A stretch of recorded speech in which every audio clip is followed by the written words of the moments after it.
In a few moments from the White House and the Oval Office, the president will ring both the NYSE and the Nasdaq opening bells, marking the launch of the Trump accounts that took place over the weekend. Jim, this is an historic moment. Yes, it is. Now, I do hope we get some clarity when we speak to Vlad Tenev. We had Brad Gerstner on this morning talking about, okay, well, this is, maybe we have some insight here. Presenting two exchanges. First time you've ever come together like this. This is going to be very interesting. Why don't we do it every day? Bring people together. That's what I'm known for. Bringing people together. So anyway, that's great. Nice to have you both. Thank you, everybody. So let's see. The status is we have the press. They don't want to know anything about soccer/football. Fortunately, they won't be asking any questions on that. Nobody cares about that, right? This is about the Trump accounts, which are absolutely incredible for children. Children can, at the age of 18 and after, become very wealthy people, come into the world with essentially no money, and end up at a pretty young age being very rich. And that's something that we've wanted to do, this country's wanted to do for 25 years. Michael and Susan, you've been so great. My Gerstner man has been so fantastic. He pushed everybody. It was so good. And I just want to thank everybody. It's a great honor. We'll have a little fun. And we want to be exactly on time.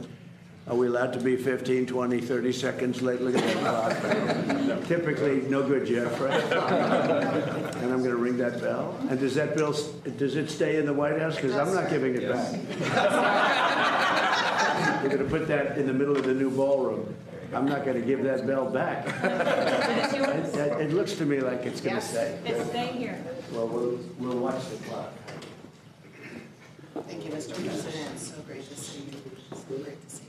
Great show this weekend. Thank you. I was down in your box. I was really enjoying it. Thank you. Looking around the room there, you see Michael Dell shaking hands with the president. There's Brad Gerstner, fresh off a squawk a few moments ago. Senator Cruz, Secretary Besson, Chair Atkins. Also from the NASDAQ, Adina Friedman, Chair and CEO, and Nelson Griggs, NASDAQ President, along with Jeff Sprecher of ICE and Len Martin of the New York Stock Look, Exchange. I think this is something that crosses a lot of party lines. I do think that we want a little bit more information because we're now hearing that perhaps SpaceX, that they might get SpaceX shares. And do you have to sell the SpaceX? And apparently people say you don't. I always thought this was going to be. I know. But this was just going to be index fund. I can remember speaking to Brad Gerstner. I mean, I really, obviously Dell, very important here, years and years ago about this idea. And frankly thinking, all right, good luck with that. It sounds like a great idea, but getting it done. And here we are. And, could be an important way for young people, as the president said, to have access to the stock market. Right. And create wealth over time, right? It's when you're born, you get $1,000. It's in the S&P, and then you start to have access to it starting at 18. No, I mean, look, it's right.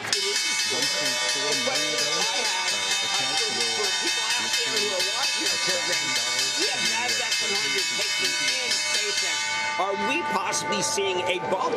Will there be money put in right now? Because if this is as big as people are talking about, then I think you're going to see a nice S&P. No one's talking about that. What is that, the Liberty Bell? A mock-up of the Liberty Bell? Well, yeah. He's not giving it back, as he said. So he's going to keep that one. I don't know. Yeah. Well, is he going to say a little more, perhaps? That is the president, of course, at the Oval, ringing this opening bell. Quick remark from him, I think. Finish by saying, on the eve on the heels of our 250th anniversary, that this will be one of the president's most enduring legacies, and the great bounty of this will go for generations to come. It is my privilege to invite President Trump to speak after we had two firsts today. First time we've ever had the New York Stock Exchange and NASDAQ. They do a joint opening, and first time we've ever had the opening bell run in the Oval Office. So, Mr. President.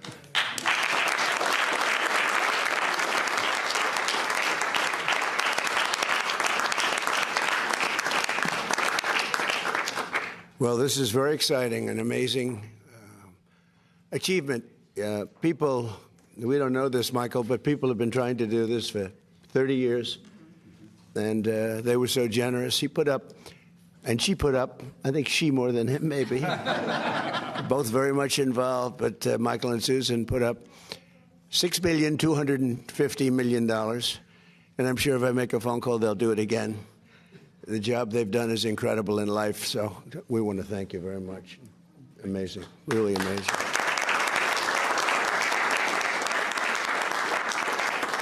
And our friend from Micron, by the way, called me on Friday, and he said, Micron's putting in $250 million, and he's done a phenomenal job. And $250 million, and many other companies and people are putting up tremendous amounts of money. And it's something I'm very proud of. Some people think it's going to go down as one of the most important things we've done during the administration. So after a truly historic weekend celebrating the 250th anniversary of America, today we're thrilled to officially launch the Trump accounts. And we had some beautiful people and speeches and tremendous crowds. We had the biggest crowd anyone's ever seen that unfortunately lightning caused it to leave. And everybody said, well, we'll do it another time. When I heard that, I said, no, we won't. Everybody had left. I said, we're not doing it another time. We're doing it on the 4th of July. And we actually started the speech on the 4th of July. We had to wait a little while, like a couple of hours, let the lightning pass. And everyone had left. And we came back, and they had 150,000 people came back they took their car. They're going back home to Texas. They turned their car around. They came back. You wouldn't believe it, 150. I think the 150 was more impressive than the 425 or whatever it was. It was pretty amazing. And Mount Rushmore, likewise, was so incredible. So people love our country. Our country is doing incredibly well. Strongest military in the world has been displayed with Venezuela, who we're getting along with fantastically now. We've taken hundreds of billions of dollars of oil and given them hundreds of billions. They have more money than they've ever made. And we're doing very well. We paid for the war many times over. And then Iran, we're doing actually equally as well. We're just not getting the kind of coverage that we should. Indicated that there'll be many, many more, and it does seem to be. It does seem to be. It's going to be corporate. Our country is stronger. There's military anywhere in the world. I was with President Jim, some thoughts about this? Look, I think this is interesting because I usually don't do this as another kind of thought, but there's this move towards social, we call it Democrat socialism. Sure. And I wonder how much of this is not another side of the equation, which is there are a lot of really rich people, but when you talk to them, they actually admit, boy, I'd like to be able to do something. Now, David, they don't want Lenin, they don't want Marx, but they do want to do something right. And this is the opportunity. And Sanjay Mehrotra from Micron would not disagree with that. We have a lot of really rich people. Here's something they can do. Without a doubt. And one of the positive aspects of this, of the many aspects of it that are positive, is the opportunity for the likes of a Michael Dell and many others to contribute and make specific grants for specific populations of children and or around schools or academic achievement so that they can add to these accounts over time, so that it's not just the one lump sum at birth, but will potentially be additional funds that are added around certain milestones and certain achievements. So, yeah, without a doubt, it does open that up. And do you think it's meaningful in terms of the amount of money coming into the market, or is that you tell me? I don't know. I mean, it's not that large, given the S&P's market cap, not that large. Not, right. Well, on a yearly basis, but. No. But not insignificant. No, and we really, of course, don't know the numbers. We have Vlad Tenev's going to help because I think that the actual implementation may be a little more difficult, but I really don't want to. That's forest through the trees. This is amazing. Amazing to me because every single, as Michael Dell would tell you, like we tried to do this and no one's really gone for it. Now, was it rammed through? I don't know. There's a lot of Democrats up there. Your point's well taken. I think there's a lot of wealthy people in America who would love to cut a check, but are wary about how that money would get spent. Exactly. This is a much more pure way to direct your wealth to the social good. The challenge, to David's point, will be signing people up. Times did a piece last week on how the number of kids who are eligible, we're not really getting everybody. In fact, in some age groups, only a quarter of kids who are eligible are getting signed up. So that needs to happen at birth. When you get your Social Security number, you're in the hospital, bang, you're signed up for the accounts. Yeah, we're not get your there Invest yet. America account at the same time. But one of the things that's good about, say, having Vlad Tenev is because younger people like his app. Yep. And you might have fewer people fall through the cracks. No doubt. everybody's eligible who's born in this country. So, yes.